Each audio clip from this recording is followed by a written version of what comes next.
அஜித ஆராலும் ஜெயிக்கப்படாக்கி இருக்கக்கூடியவரே.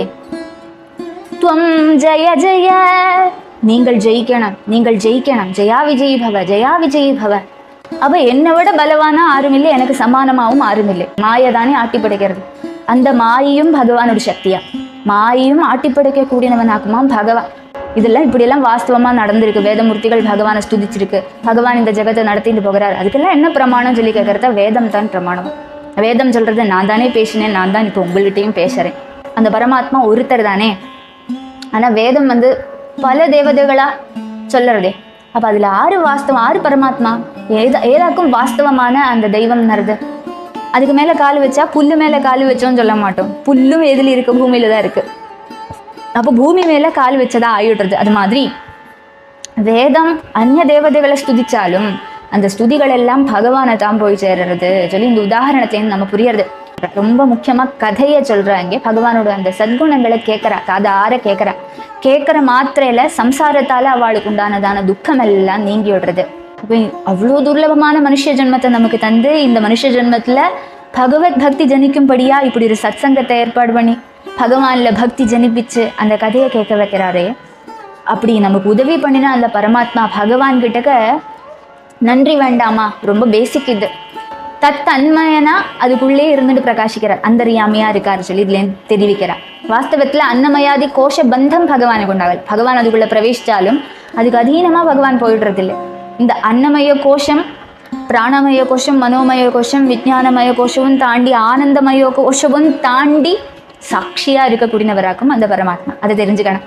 அசுப்ரிதஹ தே அனுவிதாய பவந்தி யதிஷ்வசந்தி.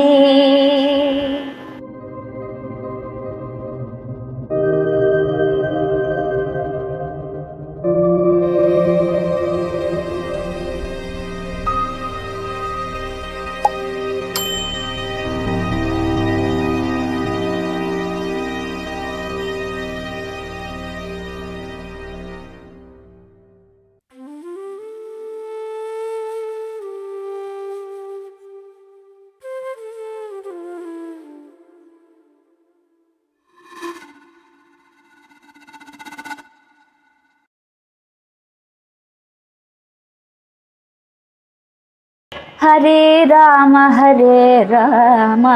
ராம ராம ஹரே ஹரே, ஹரே கிருஷ்ணா கிருஷ்ண கிருஷ்ணா ஹரே ஹரே. கோபிகா ஜீவனஸ்மரணம் கோவிந்தா கோவிந்தா. அந்த வேதங்கள் பகவான் எழுப்புறது ஒரு பாட்டு மாதிரி பாடித்தான் அந்த கீதமாக்கும் ஸ்ருதி கீதம். ரொம்ப ஆழமேறினதான கருத்துடையதான ஒரு பாகமாக்கும். அதில் முதல் ஸ்லோகத்திலேருந்து ஆரம்பிக்கலாம். ஸ்ருதய ஊச்சுஹு ஜய ஜய ஜக்ய ஜாமஜித தோஷ கிருபீத குணா त्वमसि यदात्मना समवरुद्ध समस्त भगः अगजगतोकसामखिल शक्त्यवबोधकते क्वचिदजयात्मना च चरतोऽनुचरेन्निगमः. जय जय जख्य जामजित दोषगृभीत गुणा அஜித ஆராலும் ஜெயிக்கப்படாக்கி இருக்கக்கூடியவரே. துவம் ஜெய ஜெய நீங்கள் ஜெயிக்கணும், நீங்கள் ஜெயிக்கணும். ஜெயா விஜயி பவ, ஜெயா விஜயி பவ. தோஷ கிருபீத குணா அஜாம் ஜஹி. தோஷங்களால கிரகிக்கப்பட்டு இருக்கக்கூடியதான குணங்களோடு இருக்கக்கூடிய பிரகிருதியை நீங்கள் மாற்றணும். அதுலேருந்து மோச்சிப்பிக்கணும். ஆற மோச்சிப்பிக்கணும்? ஜீவாத்மாக்களை மோச்சிப்பிக்கணும். யத் த்வம் ஆத்மனா சமவருத்த சமஸ்த பகஹ அசி. ஏதொன்று ஹேதுவாயிட்டு நீங்கள் ஆத்மாவால ஸ்வீகரிக்கப்பட்ட சகல ஐஸ்வர்யங்களோடு கூடி இருக்கேளோ அந்த ஐஸ்வர்யங்களோட அகஜகதோகசா அகில சக்தியவபோகதக. அகங்கள் ஜகங்கள் இந்த விதமான சரீரங்களை தரிச்சுட்டு இருக்கக்கூடிய இந்த ஜீவராசிகளை அகில சக்தி அவபோதக, எல்லாத்தையும் பிரவர்த்திப்பிக்க கூடினவர் அல்லவா, எல்லாத்துக்குமே சக்தி கொடுக்கக்கூடியவர், அகிலத்துக்கே சக்தி கொடுத்து அதெல்லாம் உணர்த்திச்சு அதெல்லாம் பிரவர்த்திப்பிக்க கூடினவராகும் பகவான். அப்படி இருக்கிற நீங்கள் உங்களால தான் அது பண்ண முடியும்.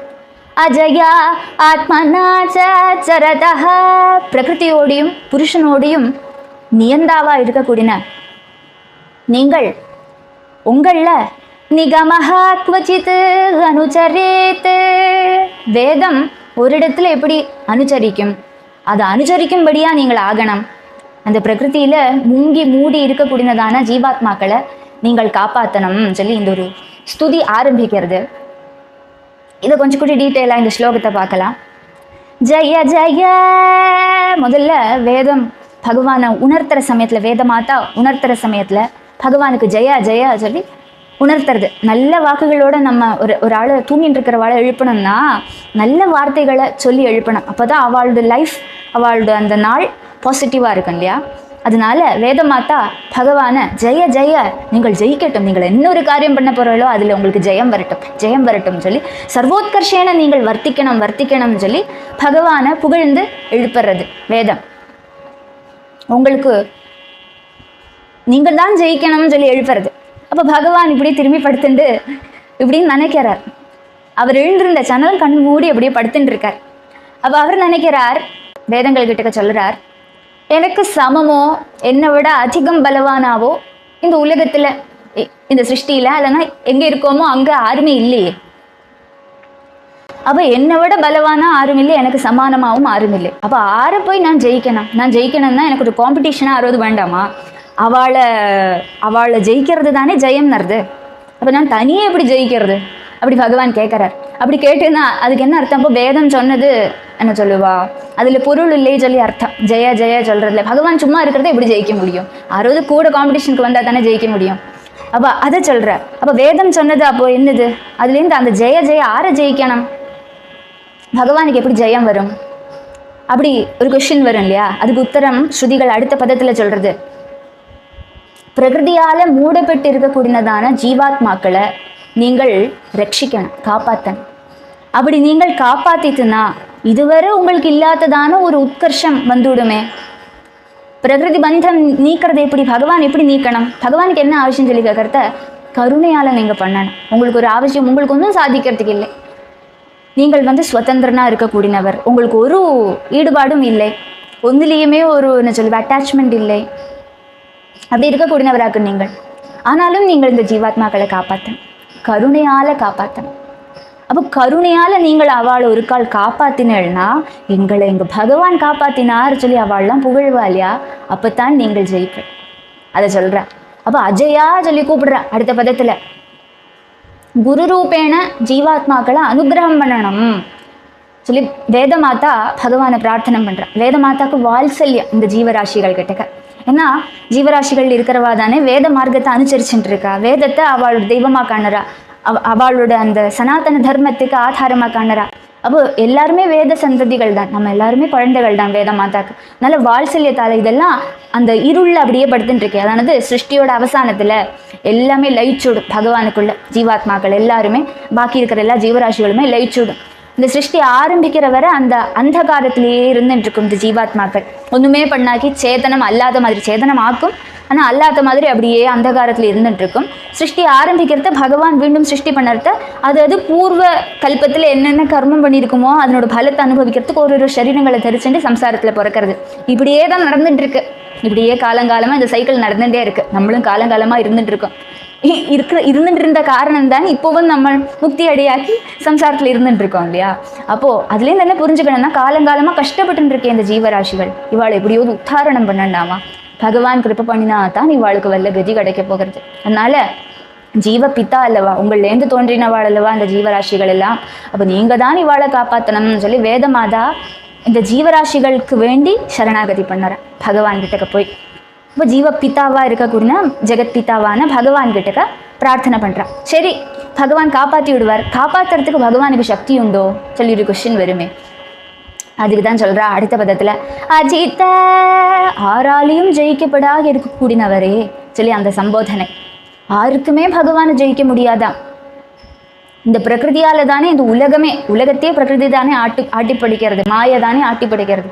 அந்த மாயையும் பகவானோட சக்தியா, மாயையும் ஆட்டி படைக்கக்கூடியவனாக்குமாம் பகவான். அப்போ அஜயா சொல்லி மாயைக்கும் பேர் உண்டு. அந்த மாயையும் ஜெயிச்சவராக்கும் இந்த அஜிதனான பகவான். அதனால அந்த பகவானை ஜெயிக்கக்கூடியவா அருமை. பகவான் தான் எல்லாருக்கும் உபரியா இருக்கக்கூடியவர். அக ஜகதோகசாம் அகில சக்தியவபோதகா. ஜீவாத்மாக்களுக்கு இந்த ஒரு பந்தம் ஆறு உண்டாக்கி திருத்தாளோ அது உண்டாக்கினவாதான் இந்த பந்தத்திலேருந்து அதை அழிச்சு விட முடியும், காப்பாற்ற முடியும். அப்போ ஒரு கொஸ்டின் மனசுல தோன்றுமே, இவ்வளோ சக்திமானா இருக்கிற இவர் இந்த ஜீவாத்மாக்களை பந்திக்க கூடினவாளை ஏன் தடுக்கலை? இல்லைன்னா இந்த ஜீவாத்மாக்களை ஆறு பந்திச்சா? இவரை விட சக்திமான் இல்லை சொல்றோம் இல்லையா? இவர் தான் ஜீவ பிதாவா இருக்கார், ஜீவன்களுக்கு பிதாவா இருக்கார். அப்ப தன்னோட கண் முன்னாடியே தன்னோட குழந்தைகளை ஆறு வந்து பந்திச்சிருப்பா?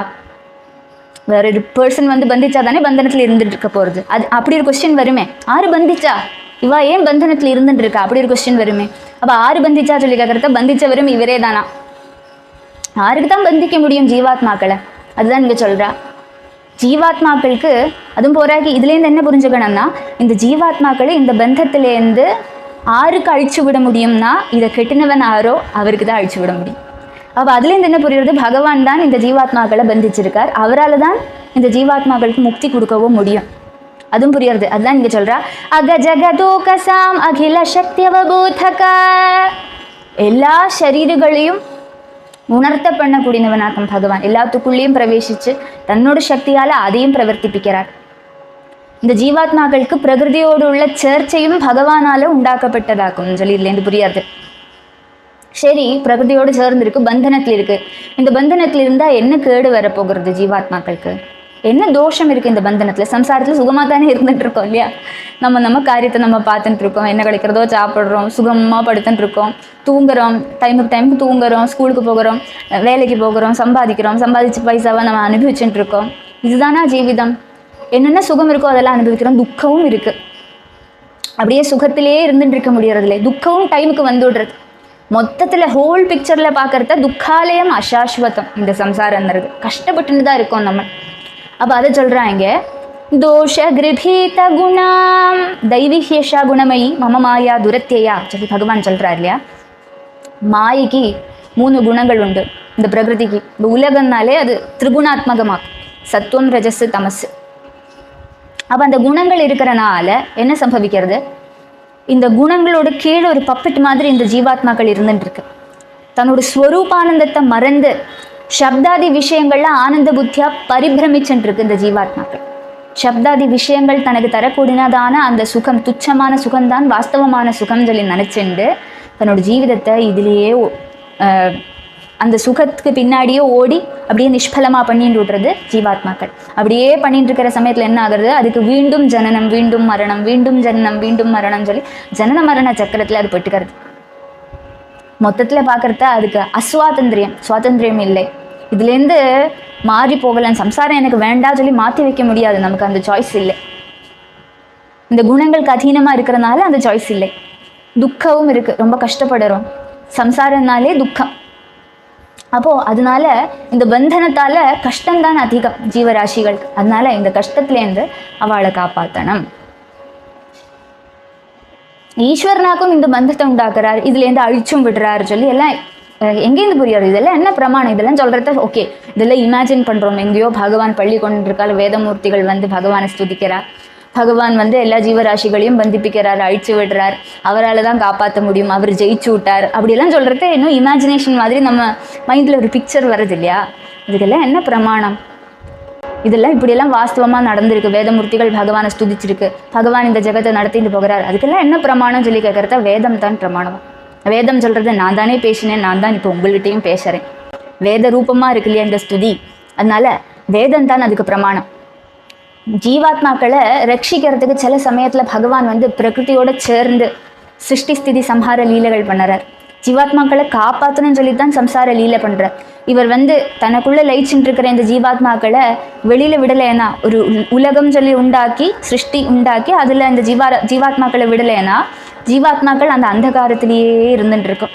அதனால என்னன்னு தெரியாக்கி அஜேதன வஸ்துவ மாதிரி அப்படியே இருந்துட்டு இருக்கும். அப்படியே இருந்துட்டு இருக்கிறது தானா இதுக்கு கதி. நமக்கு இந்த ஒரு அவஸ்தையிலேருந்து நமக்கு ரட்சப்படண்டாமா, அதுக்கு வேண்டித்தான் சம்சார லீலையை பகவான் பண்ணுறார். அப்போ இந்த சம்சாரத்தில் நம்ம பிறந்திருக்கோம், உன்னதமான ஒரு மனுஷ சரீரம் கிடச்சிருக்குன்னா அதை கரெக்டாக பிரயோஜனம், அதனோட பிரயோஜனம் என்னதோ அதை கண்டுபிடிச்சு அந்த ஜீவிதத்தை சபலமாக்கிக்கணும். பஜன மார்க்கத்தில் வரணும், பக்தி பண்ணணும், கதாசிரவணம் பண்ணணும், பாகவதம் படிக்கணும், நாம சங்கீர்த்தனம் பண்ணணும். இதெல்லாம் தான் முக்கியமான 12 கர்மங்கள் பஜனம். அப்போது இதை பண்ணுறதுக்கு தான் பகவான் நமக்கு தந்திருக்கார். அப்போது பகவான் அநேகம் அவதாரங்கள் எடுத்துகிட்டு வரார், சிருஷ்டி பண்ணுறார், அதை ஸ்திதமாக வச்சுட்டு இருக்கார். அதுக்கப்புறம் இந்த லீலை முடிஞ்சால் சம்ஹாரம் பண்ணி தனக்குள்ளேயே அடக்கின்னு விடுறார். எல்லாத்துக்குமே ஓய்வு கொடுக்குறார். இது வந்து அந்த காலத்தில் இதை வச்சிருக்காரு சொல்லி கேட்கறது ஓய்வா. சம்சாரத்தில் பிறந்து நமக்கு ஒரு பிரேக் வேண்டாமா? அப்படியே ஒர்க் பண்ணிகிட்டே இருக்க முடியுமா? ஆஃபீஸ்க்கெல்லாம் போச்சுன்னா 8 hours முடிஞ்சுன்னா ஐயடா அப்பாடா சொல்லி ஆயிடுறது இல்லையா ஒர்க் பண்ணுறது. ஸ்கூலுக்கு போகிற குழந்தைகளுக்கு அப்படி தான், எவ்வளோ நேரம் குழந்தை படிக்கும் இல்லையா? அது மாதிரி நம்மளும் ஜனனம் எடுத்து மரணம் ஆகி பின்னியும் ஜனிச்சு மரணம் அடைஞ்சு பின்னியும் ஜனிச்சு மரணம் அடைஞ்சு ஒரு பிரேக் வேண்டாமா? அதுக்கு தான் பகவான் எல்லாத்தையும் அடக்கி அந்த சம்சாரத்தை அப்படியே சம்ஹாரம் பண்ணி அந்த ஜீவராசிகள் எல்லாம் தனக்குள்ள அடக்கி ஒரு அம்மா கெட்டி பிடிச்சிட்டு குழந்தைய தூங்க வைக்கிற மாதிரி பகவான் தூங்க வைக்கிறார். ஆனால் தூங்கிகிட்டே இருந்தாலும் ஆக வேண்டியதான காரியம் பண்ண முடியாது இல்லையா? அதனால எழுப்பி மீண்டும் சம்சாரத்தில் அதை சொல்லி அனுப்புகிறார். ஸ்கூலுக்கு சொல்லி அனுப்புகிற மாதிரி, அம்மா ஸ்கூலுக்கு சொல்லி அனுப்புகிற மாதிரி பகவான் பண்ணுறார். அது கிருப்பையால், அது தெரிஞ்சுக்கணும். அப்போது இப்போ தூங்கினது போரும் கிருஷ்ணா, எழுந்திருந்த ஜீவராசிகள் எல்லாம் சம்சரிக்கும்படியா அவளுக்கெல்லாம் முக்தி பெறண்டாமா? அவள் சம்சாரத்தில் வந்தால் தானே அவளுக்கு முக்தி பெற முடியும். தூங்கிகிட்டே இருந்தால் எப்படி பண்ண முடியும்? எப்படி பகவானை வந்து அடைஞ்சு விட முடியும்? அதனால நீங்கள் இந்த யோக நித்ரையை உபேட்சிச்சுட்டு நீங்கள் மீண்டும் சிருஷ்டி ஆரம்பிக்கணும்னு சொல்லி வேதமாதா பிரார்த்தனை பண்ணுறா பகவான் கிட்டக்க. ரொம்ப ரசகரமான பாகம் இல்லையா? இதெல்லாம் இவ்வளோ ஆழமாக இருந்ததான ஸ்லோகங்களாகும். இனி எல்லா ஸ்லோகங்களும், இனி ஒரு 28 ஸ்லோகங்கள் வருது ஸ்ருதிகீதையில். எல்லாமே இப்படி தான் இருக்கும். இதோட கரஸ்பாண்டிங் ஸ்லோகம் இது வந்து ஸ்ருதிகீதையில் இவ்வளோ ஸ்லோகங்கள் இருக்கு இல்லையா? அந்தந்த ஸ்லோகத்துக்கு கரஸ்பாண்டிங்காக ஸ்துதி மாதிரி பண்ணியிருக்கார் ஸ்ரீதராச்சாரியர். பாகவதத்துக்கு கமெண்ட்ரி பண்ணினவராக்கும் அவர் ஒரு மகான். அவரோட ஸ்லோகங்களும் சைட் பை சைடு நமக்கு பார்த்துட்டு போகலாம். அவர் ஸ்துதி ரூபமாக சொன்னனால இந்த ஸ்லோகத்தில் நம்ம பாகவதம் படிக்கிறது கொஞ்சம் கஷ்டமாக இருக்கும். அது சிம்பிளிஃபைடாக அவர் ஸ்துதி ரூபமாக பகவானை ஸ்துதிக்கிறனால அதுலேருந்து ஈஸியாக நமக்கு புரிஞ்சுக்க முடியும் அதனோட அர்த்தம், அதனோட சம்மரி. அதுவும் பார்த்துட்டு போகலாம் சைட் பை சைடு. ஜய ஜயாச்சித ஜஹ்ய கஜங்கமாவ்ருதி மஜாமுபநீதம் ரிஷா மிருஷா குணா நஹி பவந்தம்ருதே பிரபவந்த்யமி நிகமகீத குணார்ணவதாதவ ஜய ஜயாஜித. ஜய ஜய ஜஹ்யதாம் சொல்லி ஆரம்பிக்கிறது இல்லையா ஸ்ருதி கீதை? அது மாதிரி ஜய ஜயாஜித சொல்லி கூப்பிடுற அஜிதான் சொல்லி அதுலேயும் வந்தது. அதே மாதிரி அந்த பிரயோகங்கள் எல்லாம் பதப்பிரயோகங்கள் எல்லாம் கரெக்டாக பண்ணிட்டு வரார். ஜெய ஜெய ஸ்லோகத்தோடு சாராம்சமாக சொல்லித்தரார் ஸ்ரீதராச்சாரியர். பிரகிருதியாலியும் ஜெயிக்கப்படாக்கி இருக்கக்கூடிய சர்வேஸ்வரா சொல்லி சம்போதனை. ஸ்திரச்சரங்களாக இருக்கிற சரீரங்களை தரிச்சுட்டு இருக்கிற ஜீவராசிகளை, அந்தந்த ஜீவராசிகளோட ஆனந்த ஸ்வரூபத்தை குணப்பிரகடனத்தால் மறைச்சிருக்கக்கூடியதான இந்த பிரகிருதியோடு பந்தனத்திலேருந்து அந்த ஜீவராசிகளை மோச்சனம் பண்ணி அதை காப்பாற்றணுமே, அது உங்களால் தான் முடியும். அதனால அதுக்கு உங்களுக்கு கருணை உண்டாகணுமே சொல்லி வேதமாதா ஸ்துதிக்கிற மாதிரி ஸ்ரீதராச்சாரியர் பகவானை ஸ்துதிக்கிறார். இதுதான் இந்த ஸ்லோகத்தோட சாரம். அதுக்கப்புறம் அடுத்த ஸ்லோகம். பிருஹதுபலப்தமேததவயந்த்யவசேஷதயா யத உதயாஸ்தமயோ விக்ருதேர்மிருதிவா விக்ருதா அத ரிஷயோ ததுஸ்த்வயி மனோவச்சனாச்சரிதம் கதமயதா பவந்தி புவி தத்தபதானி நிருணாம் பிருஹதுபலப்தமேததவயந்த்யவசேஷதயா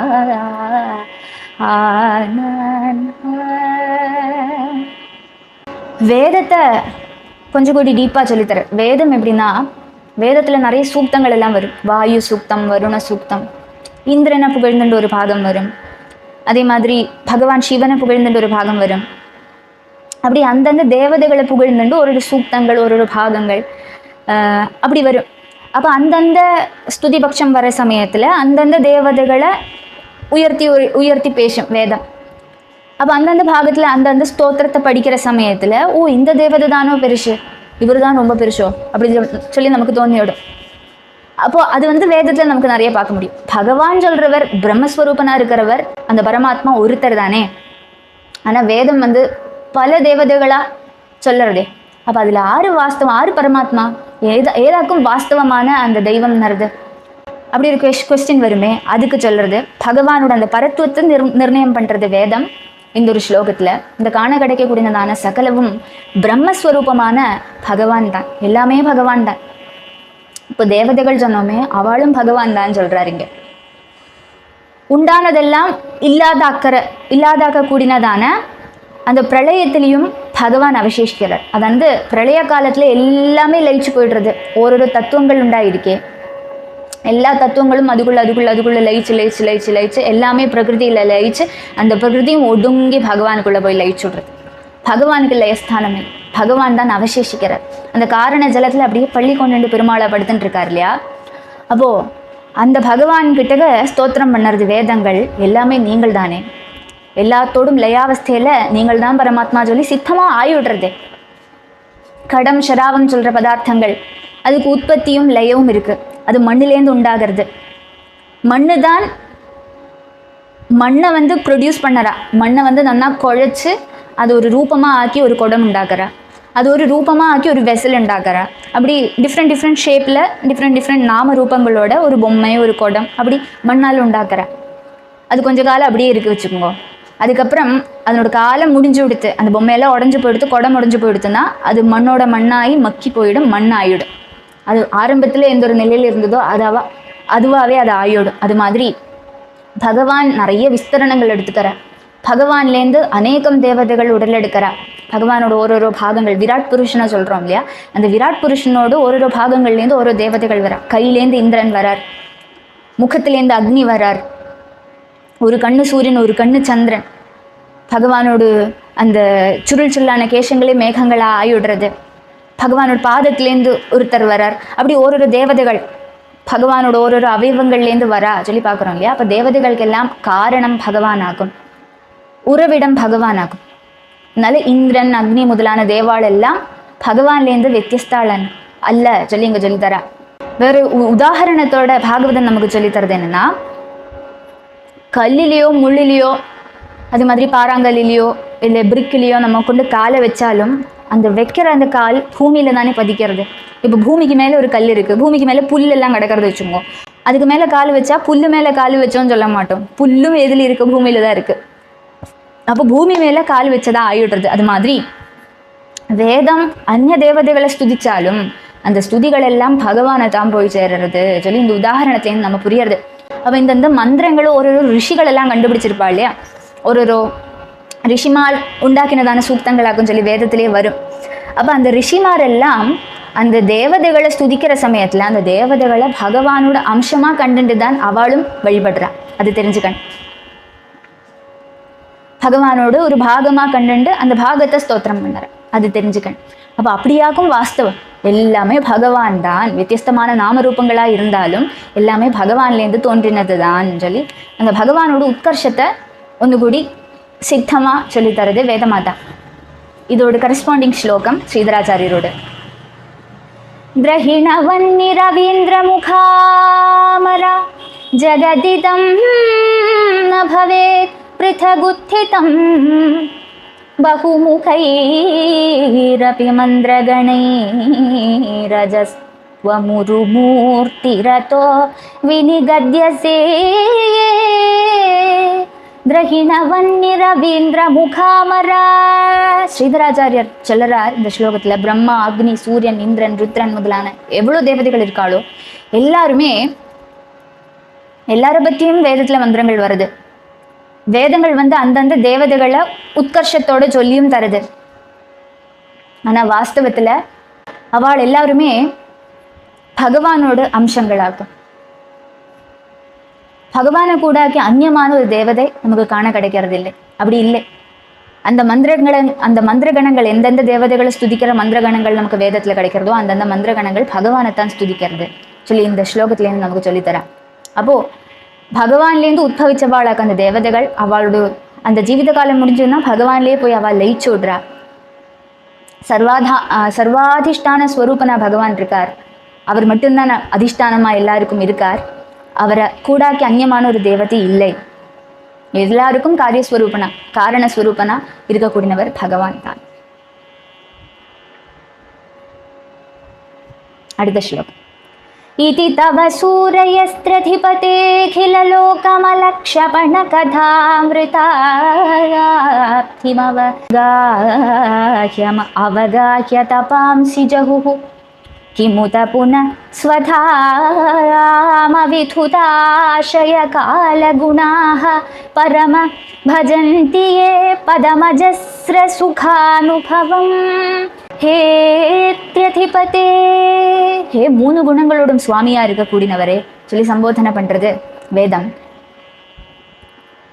காரிய காரண நியாயங்களை வேர்திரிச்சு தெரியறதுக்கு சக்தி உள்ள விவேகிகள் முன்னாடி சொன்னதான வாக்குகளால நிச்சயிக்கப்பட்ட அந்த ஒரு மார்க்கத்துல சஞ்சரிக்கிற வேதமே சொல்லித்தரக்கூடியதான வேதத்துக்கு என்ன சொல்லுவா சபோர்டினேட்டா வேதத்தை அனுசரிச்சுட்டு இருக்கக்கூடியதான மார்க்கத்தை விவேகிகள் எல்லாம் அனுசரிக்கிற சனாதன தர்மத்துல பஜன மார்க்கத்துல ஈடுபடுறா சொல்லி அதுக்கு அர்த்தம். ஞான சக்தி, இச்சா சக்தி, கிரியாசக்தி சொல்ற மூணு சக்திகளுக்கு காரணமா இருக்கக்கூடிய சத்துவம், ரஜஸ், தமசு சொல்ற மூணு குணங்களை தன்னில அடக்கின்னு இருக்கிற மாயைய தன்னோட இச்சைக்கு தக்க வண்ணம் கழுப்பிக்கக்கூடிய பகவானோடு சகல லோக தோஷஹரமா இருக்கக்கூடிய கதாமிருத சமுத்திரத்துல இறங்கி அந்த ஞானிகள் பகவானை தெரிஞ்சுட்டு இருக்கிற பகவானோட மார்க்கத்துல சரிக்கக்கூடிய ஞானிகள் தங்களோட துக்கத்தை உபேட்சிக்கிறார். அவ பஜன மார்க்கத்துல வர கதாசிரவணம் பண்ற. ரொம்ப முக்கியமா கதைய சொல்றாங்க. பகவானோட அந்த சத்குணங்களை கேட்கறா, காதார கேட்கறா. கேட்கற மாத்திரையில சம்சாரத்தால அவளுக்கு உண்டானதான துக்கம் எல்லாம் நீங்கி விடுறது. சிலவா ஸ்வஸ்வரூப பிரகாசம் நிமித்தம் அந்த கரண தர்மங்களான ராகத்வேஷாதிகளோடு கூட சேர்ந்து இருக்கக்கூடியதான கால தர்மங்களான ஜராமரணாதிகள்லேருந்து வேறுபட்டு அகண்டமான ஆனந்தத்தை அனுபவிக்கிறார். அந்த அனுபவத்துக்கு ஸ்தானமா இருக்கிற பகவானோட ஸ்வரூபத்தை சேவிச்சு தன்னோட துக்கத்தை உபேட்சிக்கிறார். ஞானிகள், பக்தாள் ரெண்டு பேரும் சொல்றாங்க. பக்தாள் கதையிலேயே அப்படி ரமிச்சு தன்னோட துக்கத்தை மறந்து போயிடுற. ஞானிகள் அந்த பகவானோட அம்சமாக்கும் நான் பகவான் தான் எல்லா இடத்துலையும் ஈடு இணையற்றவரா நிறைஞ்சு இருக்கார் சொல்லி தெரிஞ்சுண்டு தனக்கு பகவானால ஒரு துக்கம் வரப்போகிறது இல்லையே, எல்லாமே பகவான் தானே, இந்த உலகமே பகவான் தானே, பகவான்லேருந்து அந்நியதான வஸ்து இல்லையே அப்படி புரிஞ்சுண்டு அந்த ஆனந்தத்தை அனுபவிக்கிறான். அந்த ஆனந்த அனுபவத்துல அவளை துக்கப்படுத்துறதுக்கு துக்கிப்பிக்கிறதுக்கு இந்த மாயைக்கு முடியாது. அப்படி சம்சாரத்தால வரக்கூடியதான துக்கத்தை அவள் உபேட்சிக்கிறாள். பக்தாள் ஞானிகள் பாருங்க. அந்த பக்தியில் இருக்கிறவாளும் ஞானிகள் தான் தெரிஞ்சுக்கணும். ஞானிகளா இருந்தும் பக்தி பண்றவாளும் இருக்கா. அப்போ அப்படி இருக்கிறவா தான் பகவானை வாஸ்தவமா தெரிஞ்சுக்கிறா. இந்த துக்கத்திலேருந்து அப்படி இருக்கிறவா தான் கரையறா, இந்த கஷ்டத்திலேருந்து ரட்சப்படறா சொல்லி இந்த ஸ்லோகத்தோட அர்த்தம். ஸ்ரீதராச்சாரியரோட ஸ்லோகம். சகல தேவகணேரித சத்குணஸ்த்வமிதி சர்வமனீஷி ஜனார்ரதாः त्वयि सुभद्र गुणश्रवणादिभिस्तव पदस्मरणेन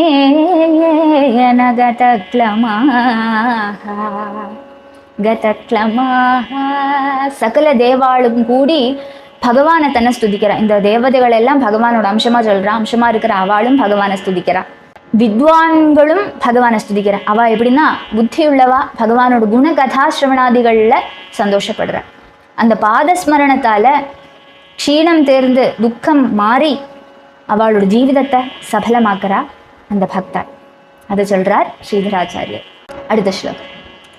திருதய இவ ஸ்வசந்த்ய சுப்ருதோ யதி தேனு விதா மஹதஹ மாயாதயோண்டமஸ்ருஜன்யதனுக்ரஹதஹ புருஷவிதோன்வயோத்ர சரமோ நமயாதிஷுய सदसतः परं त्वमथ यदेष्ववशेषमृतम् असुभृतः ते अनुविधाय भवन्ति यदिश्वसन्ति. அடுத்த ஸ்லோகம் கொஞ்சம் ரசகரமான ஸ்லோகம். பகவானை சேவிக்காதவாளோட ஜன்மம் நிஷ்பலமாகும், பகவானை சேவிக்கிறவாளோட ஜன்மம் சபலமாகிறது. இந்த ஜீவராசிகளுக்கெல்லாம் ஒரு சரீரத்தை கொடுத்து அவளுக்கு கர்மம் பண்ணும்படியா சக்தி கொடுத்தவர் சர்வசக்தனான அந்த பரம்பொருள் பகவான் அல்லவா. இப்போ பகவான் எவ்வளோ பெரிய ஒரு உதவியை நமக்கு பண்ணியிருக்கார். இப்படி ஒரு மனுஷ சரீரம் கிடைச்சதே எவ்வளோ பாக்கியம். 84 லட்சம் ஜீவயோனிகளில் ஒரு ப்ராபபிலிட்டி 1/84 lakhs. அந்த ஒரு ப்ராபபிலிட்டியில் நம்ம எல்லாம் பிறந்திருக்கோம். இப்போ அவ்வளோ துர்லபமான மனுஷ ஜென்மத்தை நமக்கு தந்து இந்த மனுஷ ஜென்மத்தில் பகவத் பக்தி ஜனிக்கும்படியா இப்படி ஒரு சத்சங்கத்தை ஏற்பாடு பண்ணி பகவானில் பக்தி ஜனிப்பிச்சு அந்த கதையை கேட்க வைக்கிறாரே. அப்படி நமக்கு உதவி பண்ணினா அந்த பரமாத்மா பகவான் கிட்டக்க நன்றி வேண்டாமா? ரொம்ப பேசிக் இது. நன்றி இல்லாதவா கிருத்தக்னாள் அல்லவா அப்படி சொல்கிறாருங்க. அந்த கிருத்தக்னாளாக இருக்கிறவா அவள் தான் பக்தி பண்ணாக்கி இருக்கிறா.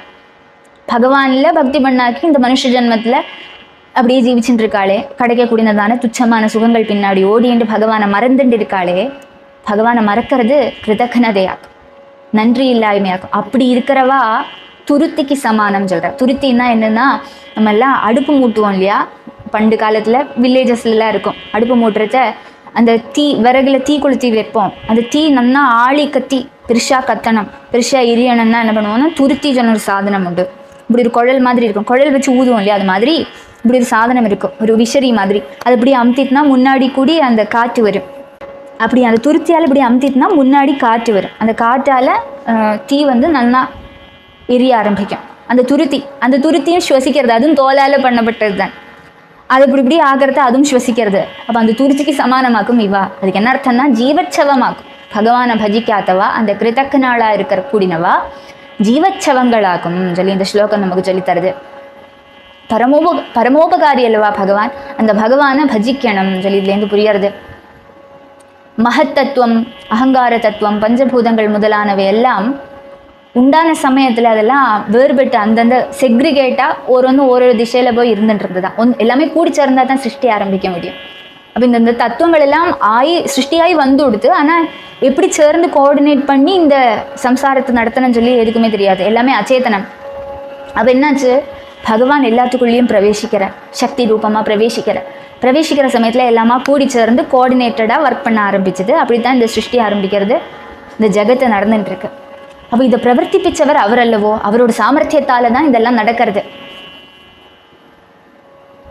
அப்படி சமஷ்டி வியஷ்டி ரூபமான லோகத்தையும் தேகத்தையும் பகவான் நிர்மாணம் பண்ணறார். அப்பிரகாரம் உண்டானதான சரீரத்தில் ஆசிரியிச்சு வசிச்சுட்டு இருக்கிற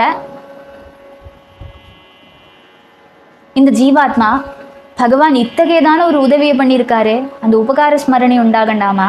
அது உண்டாகிறது இல்லையே. தேகத்திலேயே அன்னமயம், பிராணமயம், மனோமயம், விஞ்ஞானமயம் சொல்கிற கோஷங்கள் ஆனந்தமயத்தில் அவசானிக்கிற 5 கோஷங்கள். அன்னமயம், பிராணமயம், மனோமயம், விஞ்ஞானமயம், ஆனந்தமயம்.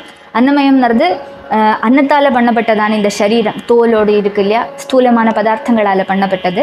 அது அன்னமய சரீரம், நமக்கு கண்ணில் தெரியறது. அது அன்னமய கோஷம். அதுக்கப்புறம் பிராணமய கோஷம் சொல்கிறது பிராணவாயுவால் பண்ணப்பட்டது. பிராணவாயுவால் தான் இந்த அன்னமய கோஷத்தை நமக்கு மூவ் பண்ண முடியறது. அதுக்கப்புறம் மனோமய கோஷம், எண்ணங்கள் தோன்றுறது மனசில்,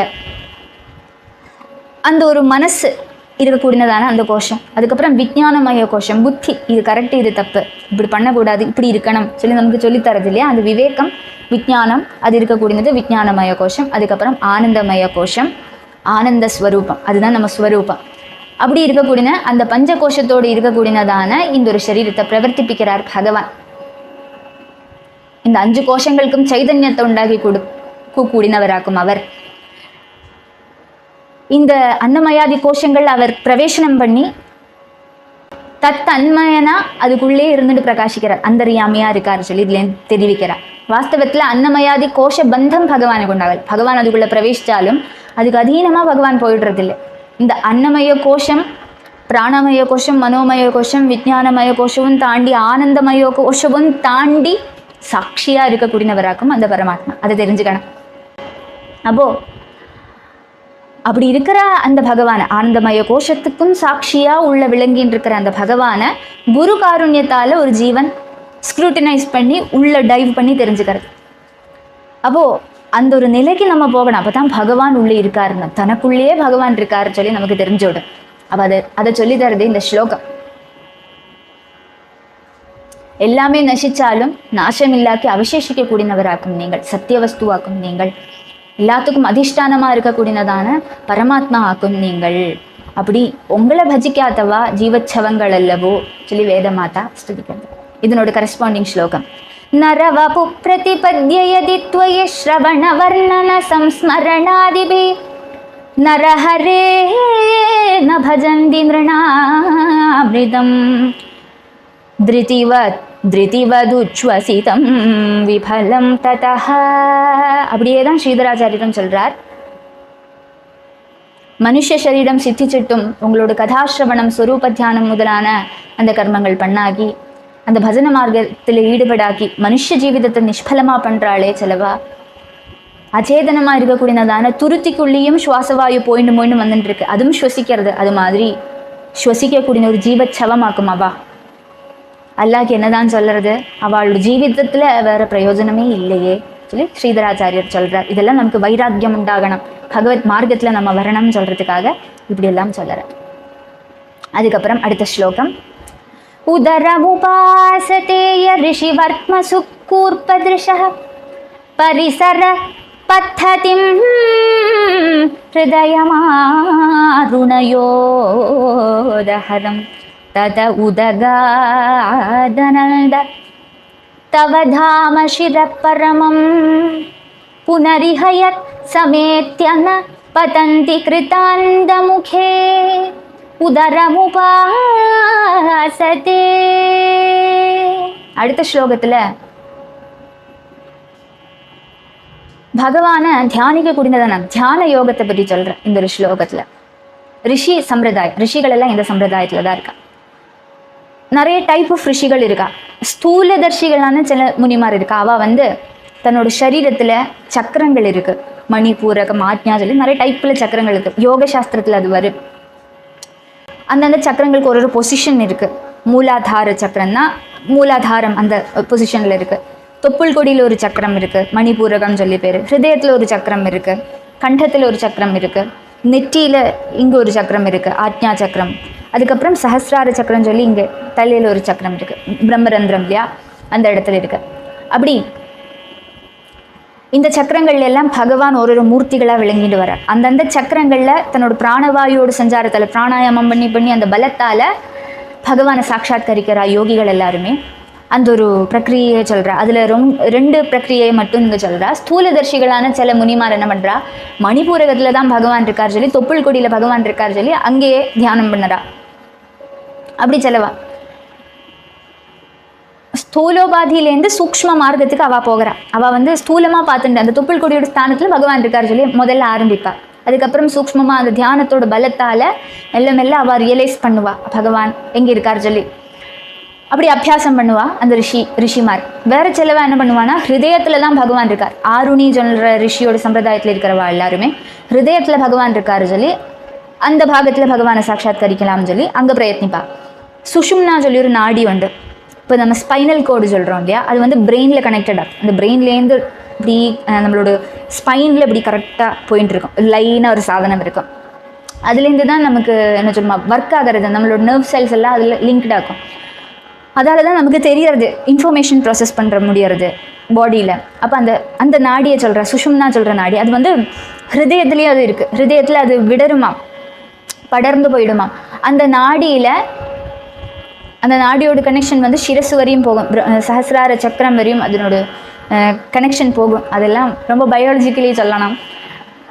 அப்போ அந்த சுஷும்னா நாடியிலே அதுக்குள்ளே கூடி இந்த ஜீவன் அப்படியே ட்ராவல் பண்ணி பிராணனோட பலத்தால் அந்த ஜீவனை அப்படியே தியான பலத்தால் ஏற்றி பிரம்மரந்திரத்தில் பிரம்மரந்திரம் பேதிச்சென்று பகவான் கிட்ட போயிடும் அந்த ஜீவன். அப்படி போயிட்டா அது சத்யோ முக்தி சொல்லுவா. அந்த முக்தி அடைஞ்ச ஒரு ஜீவன் திரும்பி சம்சாரத்துக்கு வராது.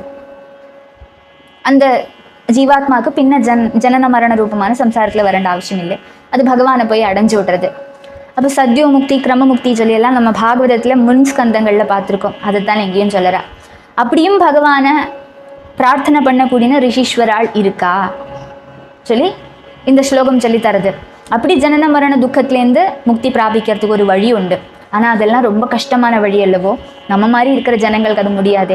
அப்படியும் இருக்கக்கூடியவா இருக்கா சொல்லி வேதம் சொல்லி தருது. உதராதிஷு யப்பும்சாம் சிந்திதோ முனிவர்த்மபிஹி ஹந்தி மிருத்யு பயம் தேவோ ஹிருத்கதம் தமுபாஸ்மஹே.